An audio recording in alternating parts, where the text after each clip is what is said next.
একজনে কমেন্ট করেছেন হচ্ছে যে ফেসবুকের জন্ম তারিখ কিভাবে চেঞ্জ করা যায়। আজকের ভিডিওতে সেটাই দেখিয়ে দিব কিভাবে ফেসবুকের জন্ম তারিখ চেঞ্জ করবেন। ফেসবুকে চলে আসবো, তারপর হচ্ছে আমরা এখান থেকে যে প্রোফাইল আইকনটা রয়েছে আমরা আমাদের প্রোফাইল আইকনে ক্লিক করবো। অ্যাবাউট নামে একটা অপশন রয়েছে, জাস্ট আমরা অ্যাবাউটে চলে আসবো।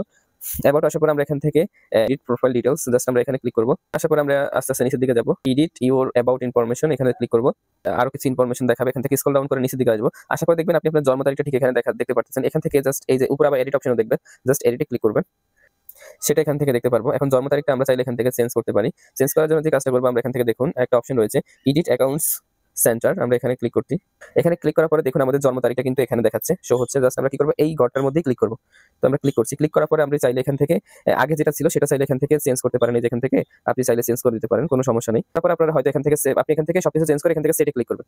সেটে ক্লিক করার পরে আপনারা দেখবেন নিচে একটা সেভ অপশন রয়েছে, এই সেভ অপশনে ক্লিক করে দিলে আপনার জন্ম তারিখটা চেঞ্জ হয়ে যাবে। যখন আপনি সেট করে সেভে ক্লিক করবেন তখন হয়তো আপনার পাসওয়ার্ডটা চাইতে পারে, তো আপনি আপনার ফেসবুকের পাসওয়ার্ডটা দিয়ে আপনি এটা সেভ করে নেবেন।